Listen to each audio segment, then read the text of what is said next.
स्वागत है सभी का ट्यूटोरियल एआईसीएस आईपी चैनल में। इस वीडियो में हम डिस्कस करेंगे एनसीईआरटी सॉल्यूशंस क्लास 11 चैप्टर 7 के जो कुछ शेष क्वेश्चन बचे हैं उसके बारे में हम डिस्कस करने वाले हैं।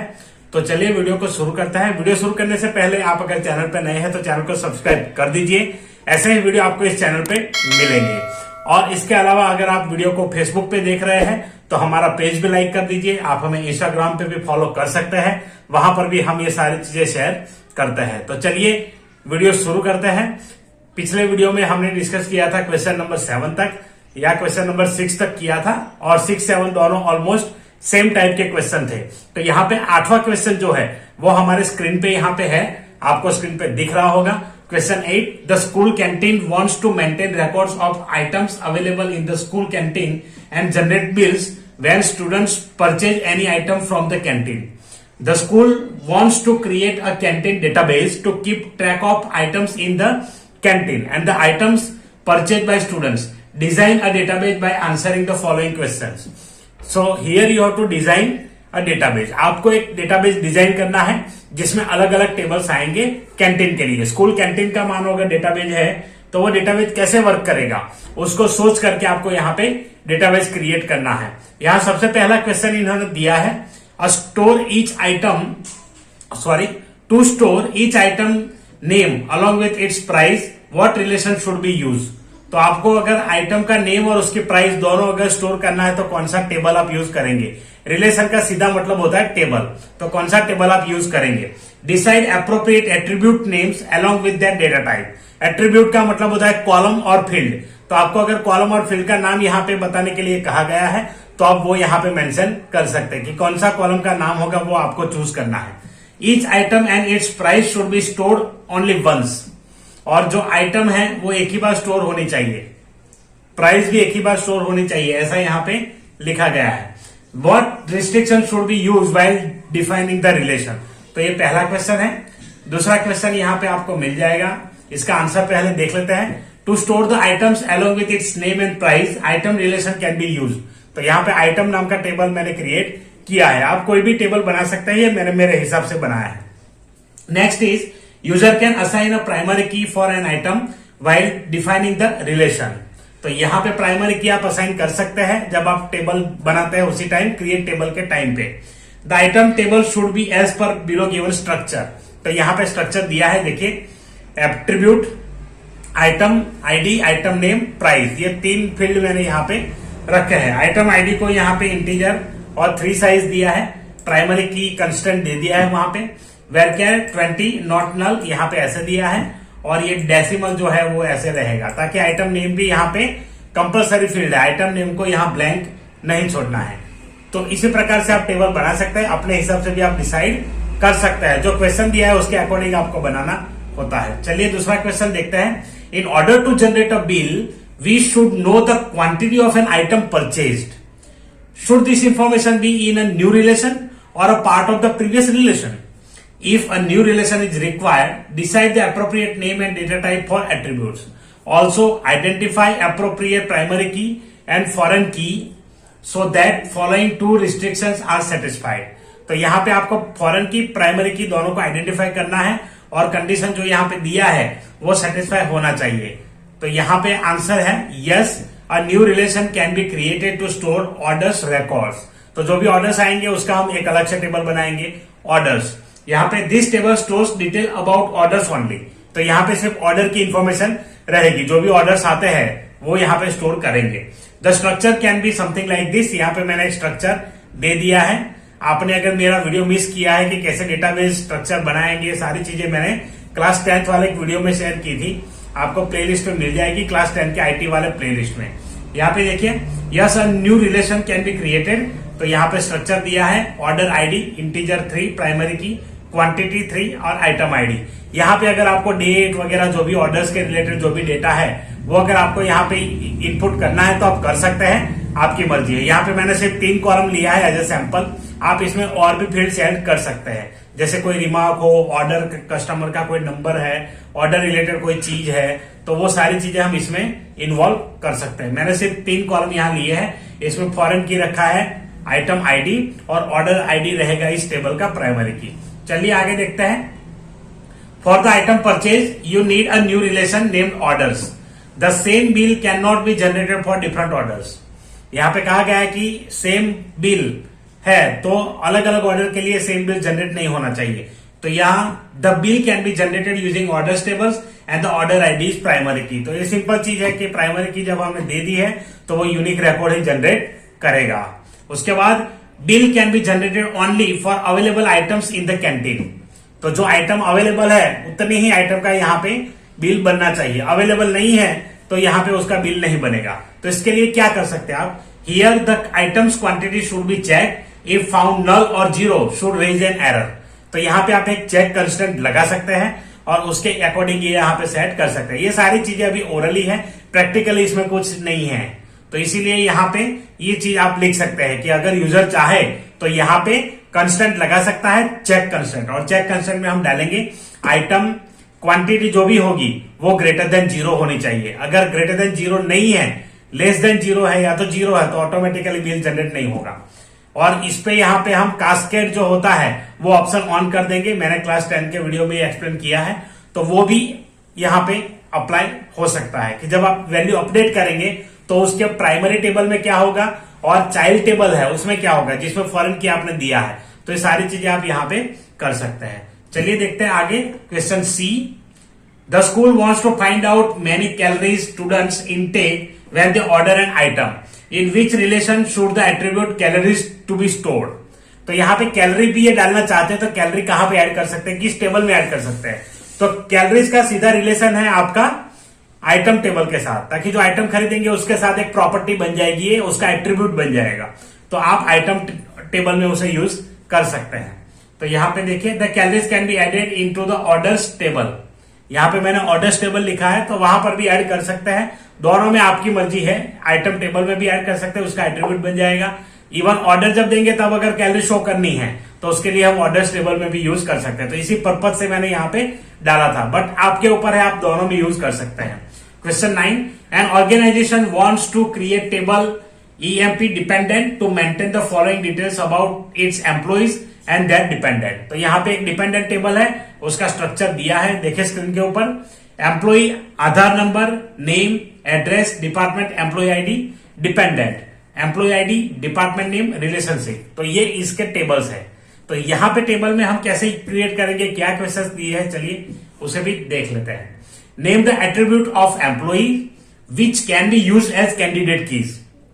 तो आपको यहाँ पे एट्रीब्यूट ऑफ एम्प्लॉय, तो एम्प्लॉय के ऐसे एट्रीब्यूट का नाम देना है जहां पे कैंडिडेट की आप यूज कर सकते हैं, या तो जो कॉलम है वो एज ए कैंडिडेट की हम यूज कर सकते हैं. तो यहाँ पे देखिए, सबसे पहला मैंने दिया है कैंडिडेट की का डेफिनेशन क्या होता है. तो कैंडिडेट की मतलब ये होता है कि जब आप प्राइमरी की असाइन करते हैं टेबल में, उससे पहले का स्टेज. तो वहां पे आपको मैन्युअली देखना पड़ेगा कि कौन से टेबल है जिसके ऊपर आप प्राइमरी की असाइन कर सकते हैं. वो सारे कॉलम्स कैंडिडेट की होते हैं.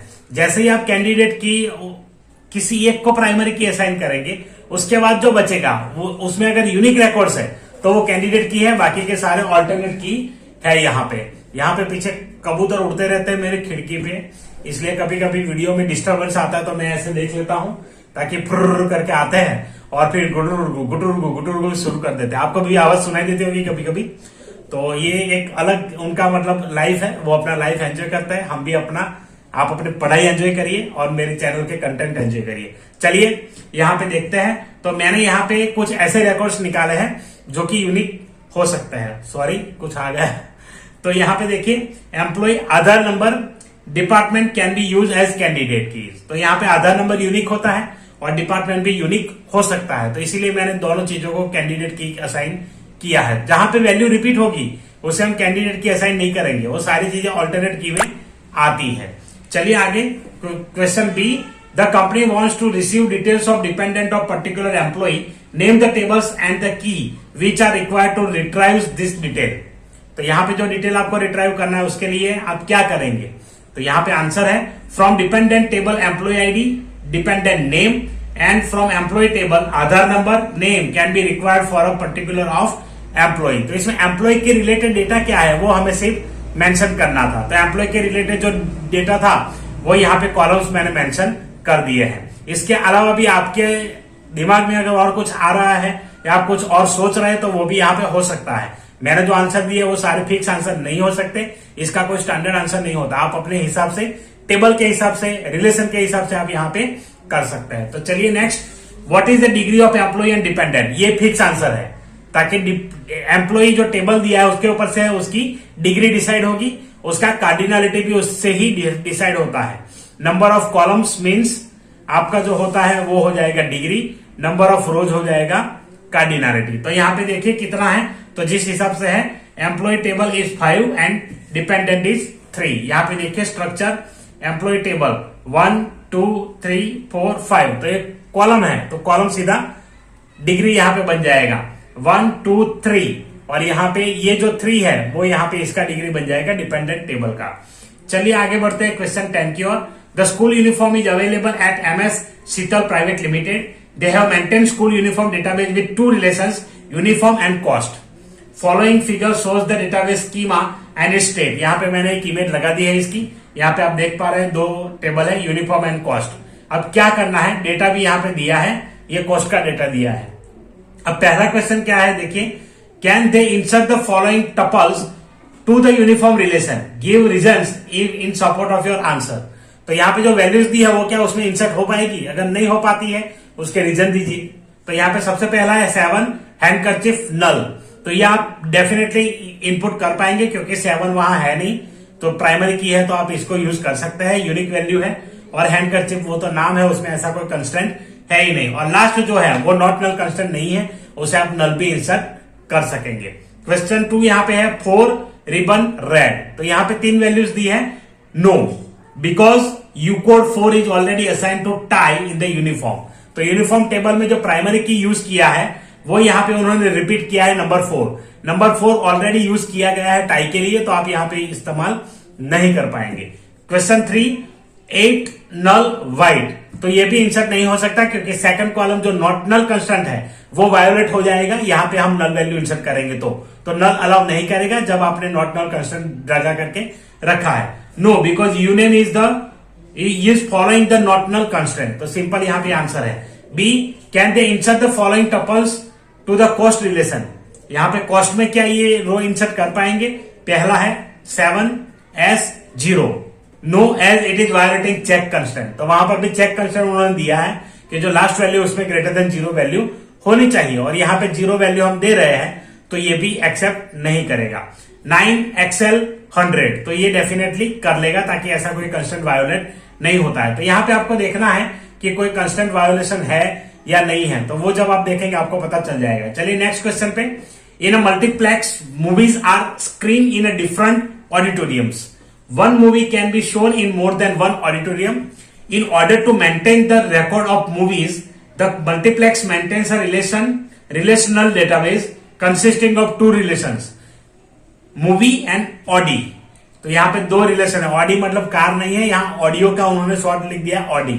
तो यहाँ पे 2 टेबल इनके पास है, मूवी में कुछ टेबल दिए हैं, ऑडी में कुछ स्ट्रक्चर दिया है। चलिए क्वेश्चन देखते हैं, is it correct to assign movie ID as the primary key in movie relation, if no then suggest an appropriate primary key.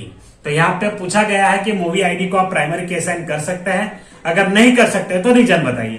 तो यहाँ पे ऐसा कोई रीजन है ही नहीं, आप असाइन कर सकते हैं। मूवी आईडी में यूनिक रिकॉर्ड्स जाएंगे, ताकि जनरली जो बेसिकली आईडी होता है वो आईडी यूनिक ही होता है, तो इस टेबल में तो वो ऐसे ही जाएगा, तो इसीलिए वो हम क्रिएट कर सकते हैं।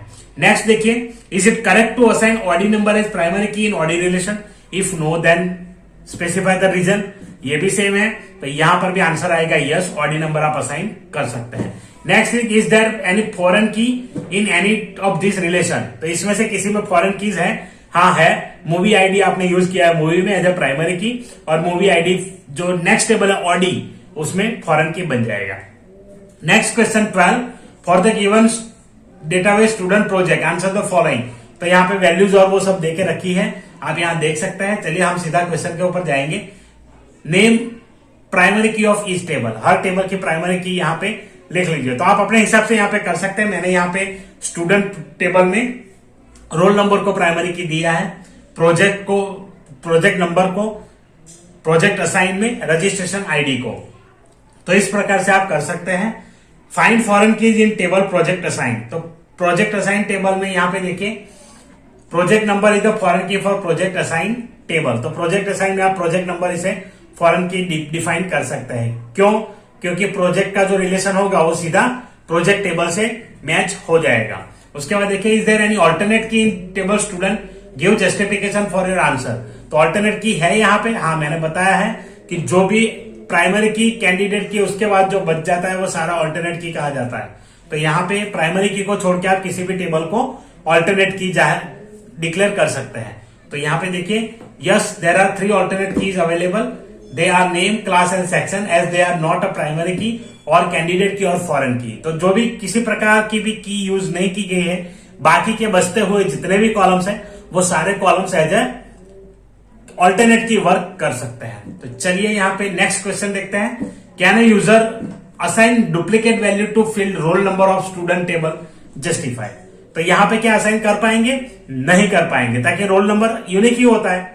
एक क्लास में आपका रोल नंबर 3 है तो क्या 2 स्टूडेंट रोल नंबर क्या हो सकता है? नहीं हो सकते। तो ये कंसेप्ट यहाँ पे सीधा एप्लीकेबल है। चलिए आगे देखते हैं question 13। Insert a student record with missing roll number value. तो यहाँ पे पूछा गया है कि भाई रोल नंबर वैल्यू मिस करके आप कैसे इंसर्ट करेंगे? नहीं कर पाएंगे, हमें ऑलरेडी प्राइमरी की डिफाइन किया है। तो b insert a student record with missing registration number value. Yes as it is foreign key in student table so you can insert it. तो यहाँ पे आप इंसर्ट कर पाएंगे। इंसर्ट इनटू करके आप लिख लीजिए। पूरा कमांड जो है मैं आपको अभी MySQL में एक्सप्लेन करूंगा आने वाली वीडियोस में। तो यहाँ पे सिर्फ ऐसे ही मैंने इसको प्रिपेयर किया है। तो जब हम देखेंगे MySQL की वीडियो तो इसमें मैं आपको ये एक्सप्लेन कर दूंगा कैसे वैल्यूज इंसर्ट की जाती है। और जो लास्ट क्वेश्चन है यहाँ पे 2, उसमें से एक ये है insert project detail without submission date. तो यहाँ पे आप क्या इंसर्ट कर पाएंगे? डेफिनेटली कर पाएंगे, ताकि प्रोजेक्ट सबमिशन डेट में ऐसा कोई कंस्ट्रेंट नहीं है। तो कंस्ट्रेंट नहीं है, डेफिनेटली आप उसको इग्नोर कर सकते हैं। Insert record with registration ID IP 10119 and project number 206 and table project assign.